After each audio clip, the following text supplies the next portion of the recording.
Yanjanani Mawindo, and I'm the Senior Nursing Officer for Salima District Hospital.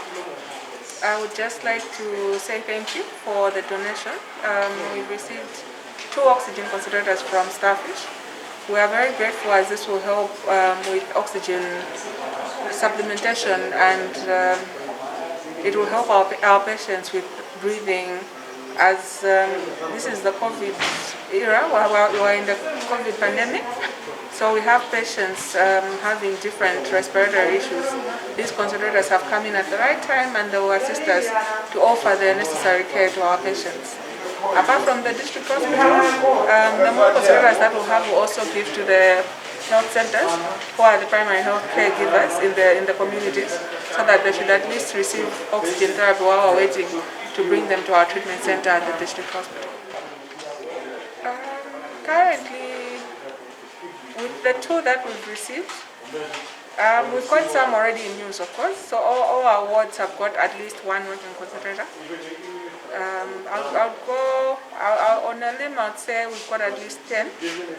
But with COVID being what it is, we're trying to work with them. They're a good number, but it does no harm to have more.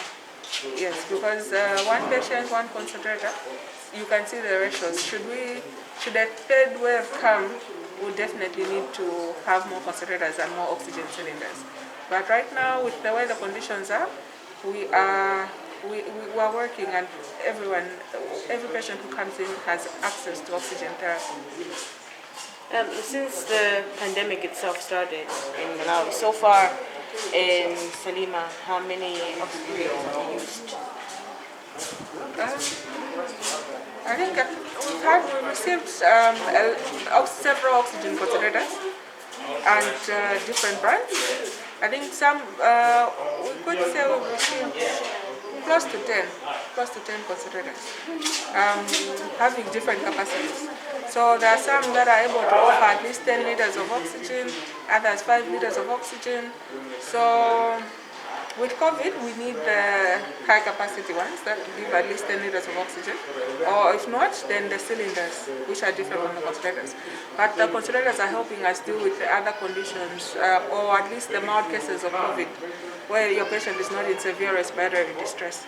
So far they're helping, and we've distributed them throughout the wards. For Salima District Hospital, it has 5 main wards. So you're looking at the pediatric ward, male ward, female ward, the labor ward and the postnatal ward, all of which receive the minimum of at least 1 or 2, with pediatric ward receiving the most because we have different cases of pneumonia, and they are the ones who need the oxygen therapy at most. And then we opened our treatment centers, and we ensure that our treatment centers have a minimum of 4 working concentrators at any given time. So if a COVID positive patient comes in, we are sure that they will receive the minimum amount of oxygen. Of course, should they come in severe cases, then the oxygen concentrator rarely works, and we need to upgrade them to the cylinders, and that's where the cylinders come in. But the concentrators help in that they offer the first care that the patient needs to at least receive oxygen therapy. So how many cases so far have there been registered in Salima that have actually visited the hospital? We've had a total of 700, I think 700 plus in terms of admissions, in terms of patients with COVID. Yes. But the admissions we've had, I think, close to 30.